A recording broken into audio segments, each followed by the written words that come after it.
Little Nightmares is not just a game. It's a journey through fear, hunger, and survival. It begins with a small girl named Six waking up in a dark, cold place called the Maw. She's tiny, fragile, and dressed in a yellow raincoat, her face hidden in the shadows. The world around her feels massive, twisted, and wrong. Everything is 10 times bigger than her. Even the furniture looks like it was built for giants. Six doesn't remember how she got there. All she knows is that she's starving, and she needs to escape. The Maw is a mysterious underwater resort, a floating nightmare where grotesque guests come to satisfy their endless hunger.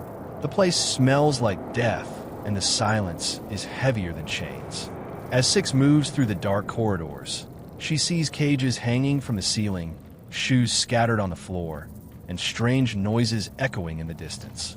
Every step she takes could be her last. She's not the only one trapped here. There are other children locked away, used, or forgotten. The first monster she meets is the janitor, a long-armed, blind creature with wrinkled skin and bandages over his eyes. He can't see, but he can hear everything. The sound of your footsteps, the creak of a door, even your breathing. Six must move silently, hiding under furniture, crawling through vents, and holding her breath when he's near. The connection between Little Nightmares 3 and the previous games is still a mystery. But the developers have hinted that the events of this game could take place in the same timeline, showing us another side of the Nowhere, the dark universe that links every nightmare together. Visually, the game looks stunning. It's being built in Unreal Engine, giving every corner of the spiral a mix of realism and surreal horror. The lighting, shadows, and sound design are crafted to make players feel small, powerless, and lost, just like Six and Mono before. The release date is set for October 10th, 2025 on PlayStation, Xbox, PC, and Nintendo Switch. And even though it's a new studio, the creative team has promised to stay true to the original vision. The quiet horror, the childlike perspective, and the emotional storytelling that made fans fall in love with the series. In the end, Little Nightmares 3 isn't just about escaping monsters. It's about escaping yourself, your fears, your guilt, your loneliness. Low and Alone are not just characters. They are mirrors of what it means to survive in a world that has already given up on hope. Every nightmare tells a story, and this one might be the darkest of them all. Little Nightmares 4 begins where everything ended. The spiral has fallen silent. The televisions are dead. The static is gone. But nightmares, they never really die. Low and Alone are gone, vanished into the void. But something stayed behind, something that remembers. Deep beneath the ruins of the spiral, a new child awakens. No name, no memory, only a heartbeat echoing in the dark. The world around them is collapsing, walls breathing, shadows whispering, eyes watching from nowhere. This place is called the Deep Below, a forgotten part of the Nowhere that feeds on lost souls. Here, time doesn't move forward. It circles. The child sees echoes of the past, flashes of Six, Mono, and the lady.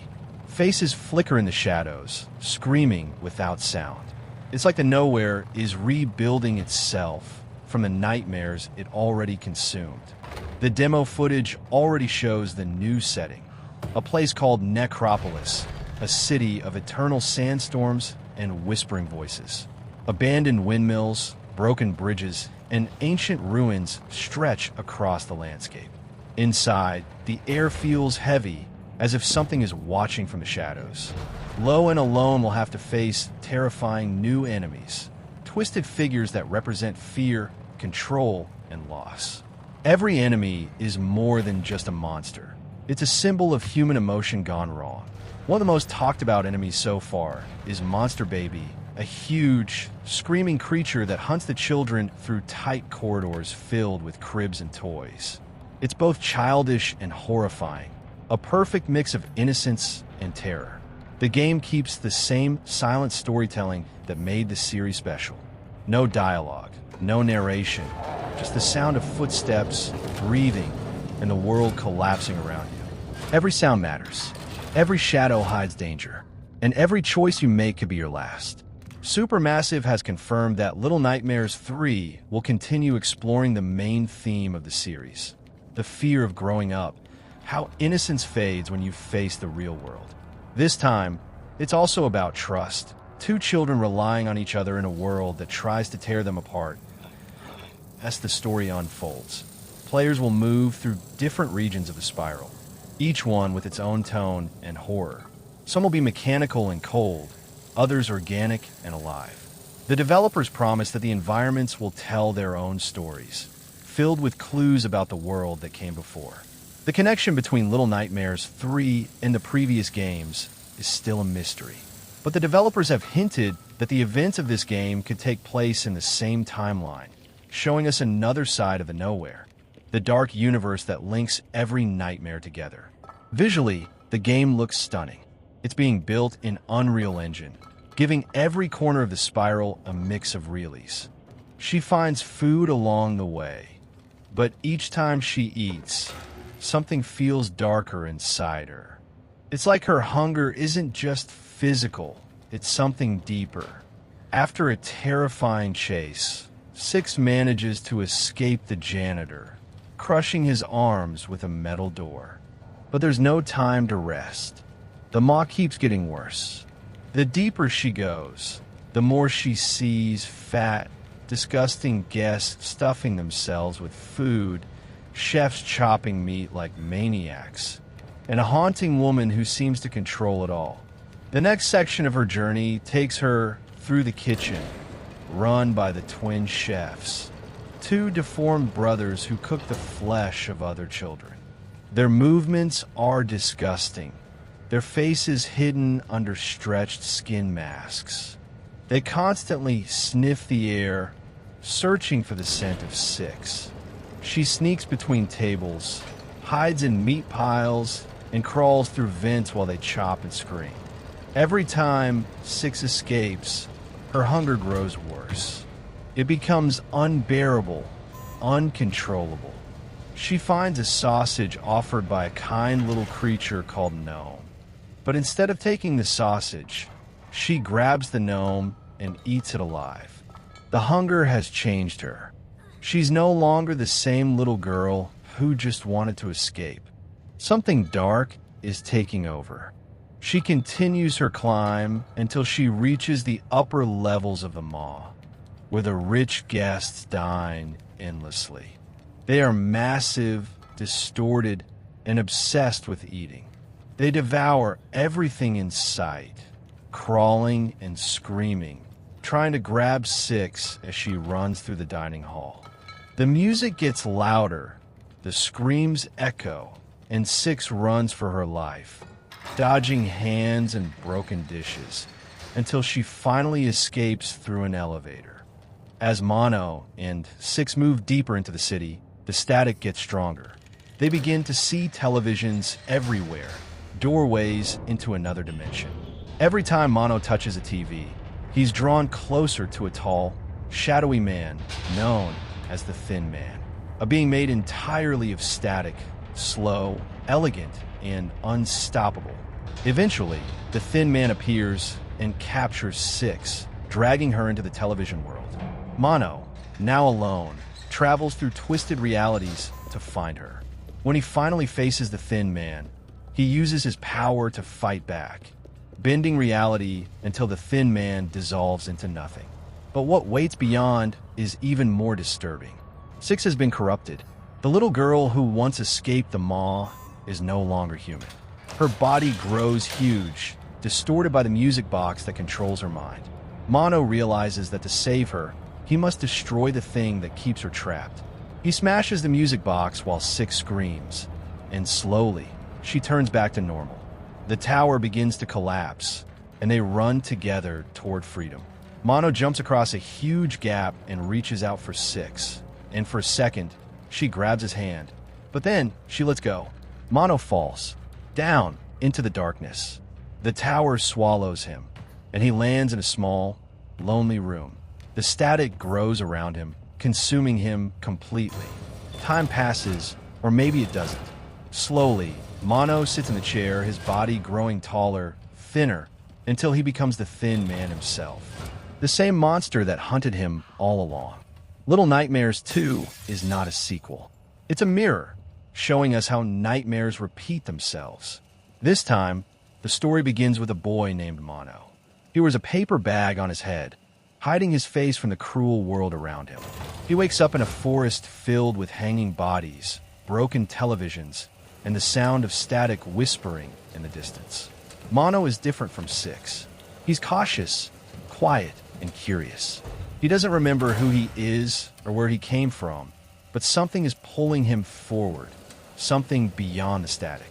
As he explores, he finds an old wooden house. Inside, he discovers disturbing signs of life. Meat hanging, floors creaking, and something moving upstairs. But deep in the basement, he finds her, Six, trapped in a music box, scared and fragile. He breaks the box to set her free, and for the first time, the two join forces. From that moment, it's no longer one nightmare. It's two. Mono and Six must work together to survive what lies ahead. The forest is ruled by the Hunter, a monstrous man wearing a leather mask who hunts them with a shotgun. They sneak, hide, and run until Mono finally grabs a gun and fires back, killing the Hunter and escaping through the fog. At the very top of the maw lives the Lady, a mysterious woman with a porcelain mask. She's elegant, calm, and terrifying. Mirrors cover her room, but she avoids them, as if afraid of her own reflection. The Lady represents everything that the maw stands for: beauty hiding decay, power built on fear. Six sneaks through her mansion, hearing her sing a haunting melody. But when the Lady notices her, the atmosphere changes completely. The lights flicker, the walls seem to close in, and Six finds herself trapped in a nightmare of shadows.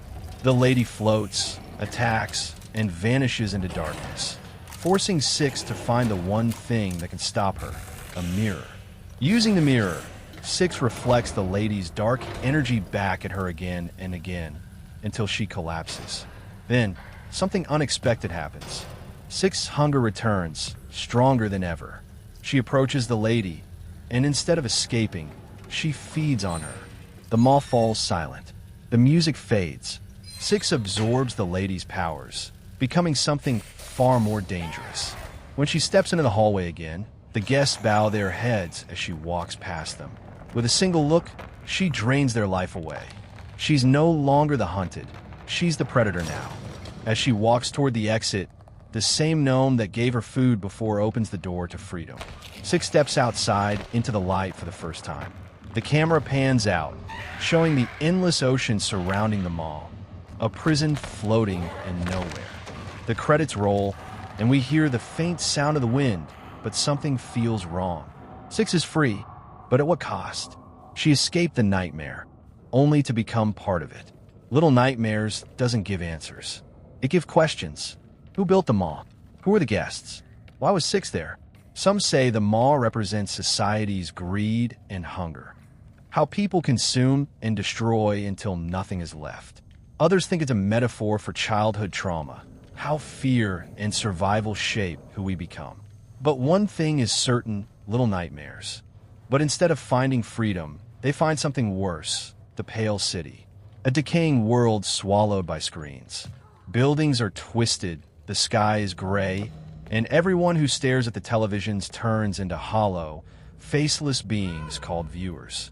They worship the static, completely consumed by it. Mono and Six make their way through the city, seeing how the world has fallen apart. They pass through a creepy school where children are replaced by porcelain dolls and the teacher, a long-necked creature who twists her head around corners and hunts them through classrooms. Her movements are slow but precise, her eyes cold and empty. After barely escaping, they reach a hospital. Inside are living mannequins that move only when you're not looking, like something from your worst dream. Mono uses a flashlight to freeze them in place, but one wrong move and they come to life again, crawling and grabbing in the dark. At the end of the hospital waits the doctor, an obese monster crawling on the ceiling, obsessed with perfection and control. Mono finally defeats him by burning him alive in an incinerator. The nightmare doesn't stop. It only shifts shape. The circle is complete. Mono's future was always this. His nightmare never ended. It simply repeated. Meanwhile, Six escapes through a television and ends up outside the mall, the same place from the first game. That's where her story begins. So the truth hits you. Little Nightmares 2 is not a sequel. It's a prequel. Everything that happened leads directly into the first game. The cycle of fear, hunger, and betrayal keeps repeating. The themes are darker this time. Manipulation, trust, control, and the cost of survival. Six let Mono fall because she remembered what she became. She saw in him the same darkness that consumed her at the mall. Maybe she was afraid. Maybe she just accepted the nightmare for what it was. The ending doesn't explain. It makes you think, who created the Thin Man? What is the signal tower?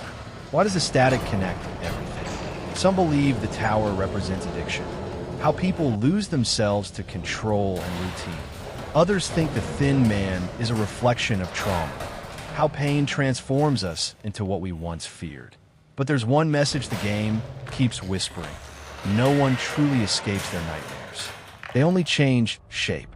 Little Nightmares 2 shows us that monsters are not born. They're made. Made by fear, loneliness, and the things we refuse to face. And sometimes, the scariest thing in the dark is not what's chasing you. It's what you might become. She finds food along the way. But each time she eats, something feels darker inside her. It's like her hunger isn't just physical, it's something deeper. After a terrifying chase, Six manages to escape the janitor, crushing his arms with a metal door. But there's no time to rest. The maw keeps getting worse. The deeper she goes, the more she sees fat, disgusting guests stuffing themselves with food, chefs chopping meat like maniacs, and a haunting woman who seems to control it all. The next section of her journey takes her through the kitchen, run by the twin chefs, two deformed brothers who cook the flesh of other children. Their movements are disgusting, their faces hidden under stretched skin masks. They constantly sniff the air, searching for the scent of Six. She sneaks between tables, hides in meat piles, and crawls through vents while they chop and scream. Every time Six escapes, her hunger grows worse. It becomes unbearable, uncontrollable. She finds a sausage offered by a kind little creature called Gnome. But instead of taking the sausage, she grabs the gnome and eats it alive. The hunger has changed her.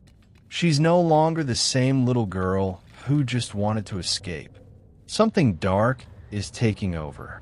She continues her climb until she reaches the upper levels of the maw, where the rich guests dine endlessly. They are massive, distorted, and obsessed with eating.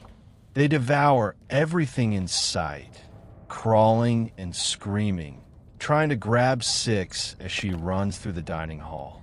The music gets louder, the screams echo, and Six runs for her life, dodging hands and broken dishes, until she finally escapes through an elevator.